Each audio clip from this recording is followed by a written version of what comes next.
Assalamualaikum warahmatullahi wabarakatuh. Selamat bertemu kembali dengan materi baru, yaitu mengenai pengenalan program kerja SMK di bagian hubungan masyarakat dan industri. Perkenalkan, nama saya Pak Budi Hidayat, yang salah satunya adalah menjadi staf di Umastri di bawah naungan Umastri, yaitu merangkap sebagai, kalau di SMK itu ada BKK, jadi ketua BKK. Terus panjangannya itu adalah usaha kerja khusus yang di bawah naungan bidang hubungan masyarakat dan industri atau Umastri. Yang sebelumnya tadi kalian adik-adik sudah ada perkenalan dengan Pak Bambang, ya, yaitu merupakan MKS dari Umastri, yang sudah memberikan mungkin sekilas mengenai PKL, ya. Ya mungkin saya sebelumnya akan memperkenalkan karena ada di Umastri, nanti adik-adik kelas, ya, adik-adik akan mengenai dengan istilah praktek kerja lapangan, ya. Nanti ada di selain apa itu PKL, ya. PKL adalah praktek kerja lapangan di dunia usaha atau dunia industri, yang merupakan salah satu kewajiban adik-adik nanti setelah mengikuti kegiatan pembelajaran atau kulikuler di sekolah di SMK. Itu merupakan salah satu kewajiban atau salah satu syarat untuk mengikuti pembelajaran di SMK, ya. Tujuan dari PKL, yaitu praktek kerja lapangan usaha dan industri, bertujuan agar siswa memiliki wawasan, ya. Jadi di SMK itu karena nanti acuan dan tujuan utamanya untuk bekerja di dunia industri, maka program ini wajib diikuti, ya, wajib diikuti dan merupakan syarat untuk belajar di SMK, ya. Kemudian fungsinya bagi siswa yaitu memantapkan hasil belajar yang sudah diperoleh di sekolah, kemudian membekali siswa dengan pengalaman kerja sesuai dengan program studi, serta dapat mengembangkan diri selaras dengan perkembangan dunia kerja. Kemudian memberikan dorongan, motivasi untuk berjiwa berwirausaha, ya, selain bekerja kalian bisa berwirausaha atau mandiri. Kemudian memberikan peluang, utamanya kalian bisa mendapatkan pekerjaan di lapangan pekerjaan yang sesuai dengan bidangnya.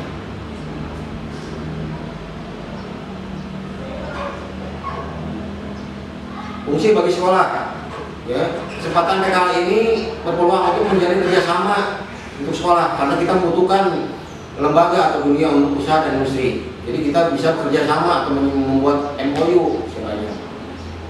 Kemudian yang kedua, peluang memberikan masukan dari dunia industri. Jadi artinya kita belajar di SMK itu tidak hanya terus-menerus mengikuti aturan-aturan pemerintah, tapi juga harus memberikan masukan apa kompetensi apa atau keahlian yang sebetulnya update, diberi apa yang dibutuhkan di dunia industri atau usaha.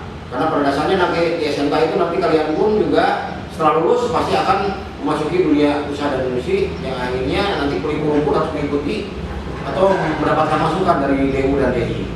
Kemudian peluang untuk promosi sekolah, ya, karena sangat berkepentingan sekali di dalam dunia usaha dan industri ini untuk memasarkan tamatannya, termasuk juga promosi ke sekolah. Karena biasanya adik-adik atau tamatan-tamatan SMP itu akan lebih tertarik masuk SMK atau sekolah SMK dengan adanya promosi dari tamatannya. Kalau tamatannya sudah bekerja atau sukses, biasanya akan memberikan tarikan, ya, atau memberikan motivasi bagi adik-adik kelas untuk masuk ke SMK.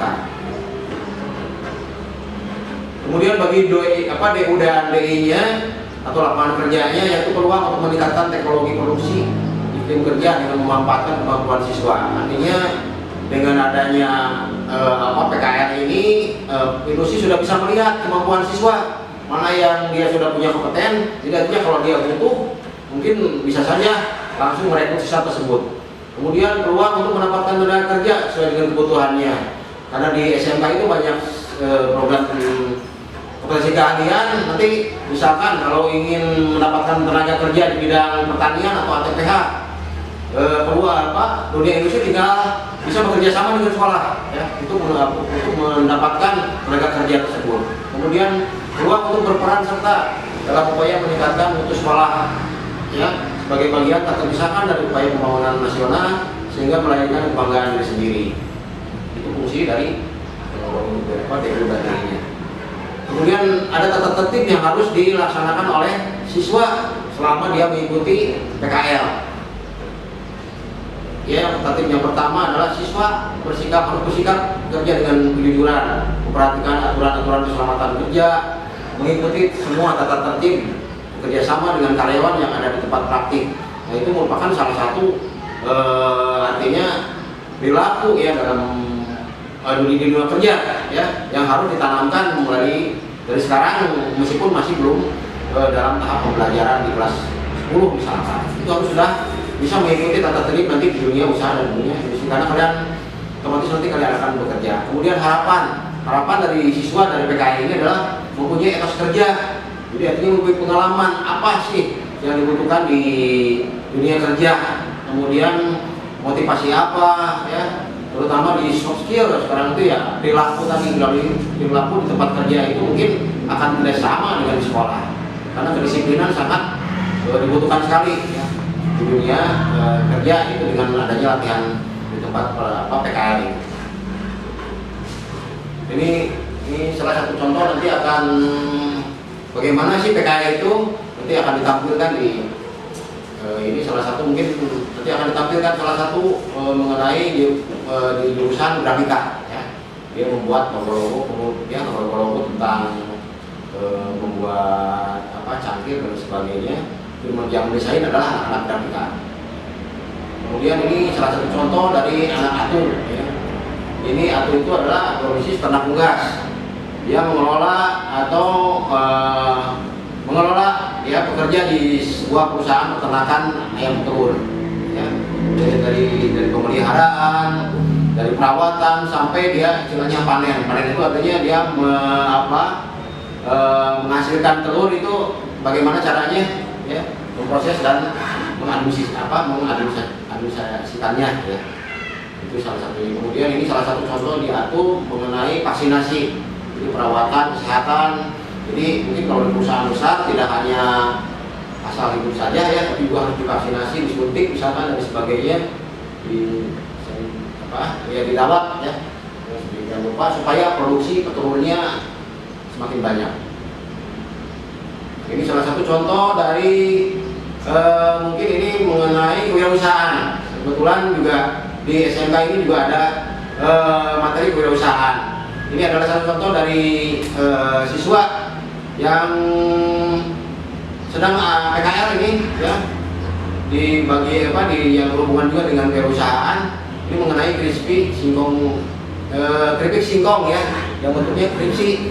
Dia belajar dari cara pengolahan kemudian sampai ke pemasaran. Ini salah satu contoh bentuk dokumentasinya.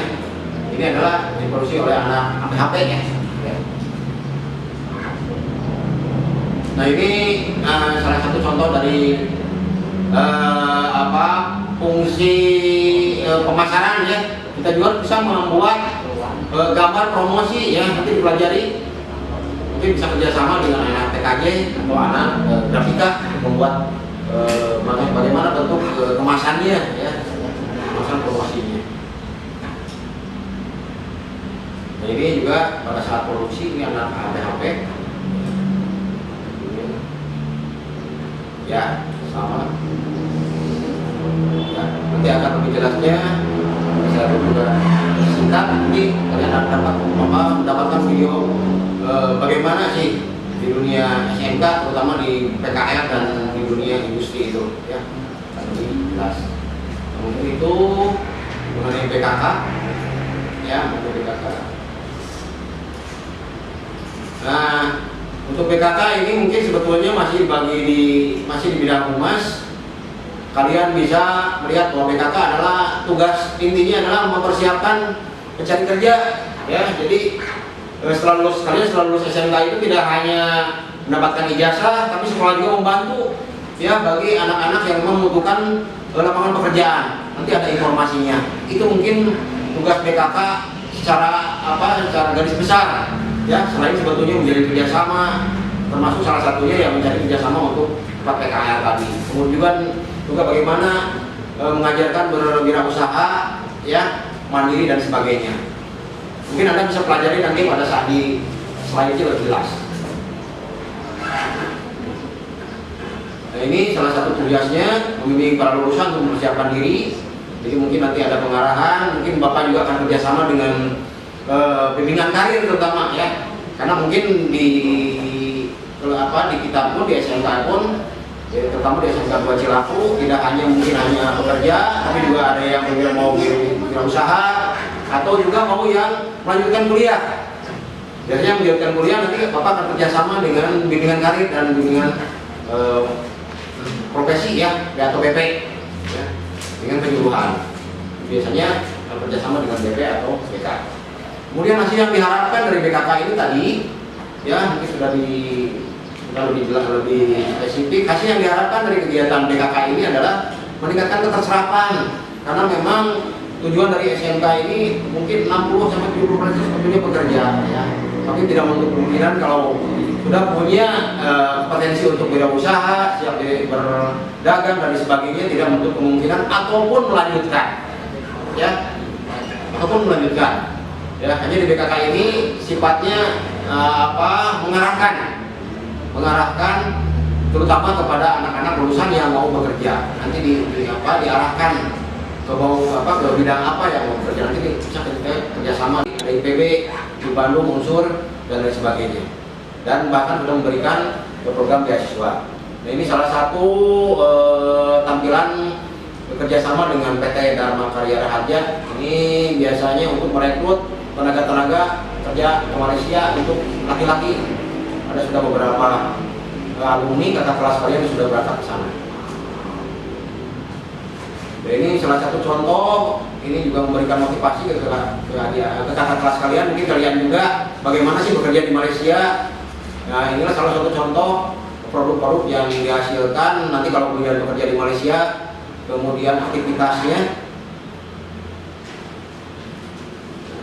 selama di Malaysia ya, seperti ini supaya ada gambarannya. Yaitu menampilkan ini supaya ada motivasi bahwa kita pun juga mungkin yang ingin bekerja di luar negeri jangan artinya jangan berkecil hati atau banyak tantangannya, takut ini takut itu ya. Pada dasarnya kalau kita lulusan SMK berbeda mungkin dengan lulusan SMP atau SD.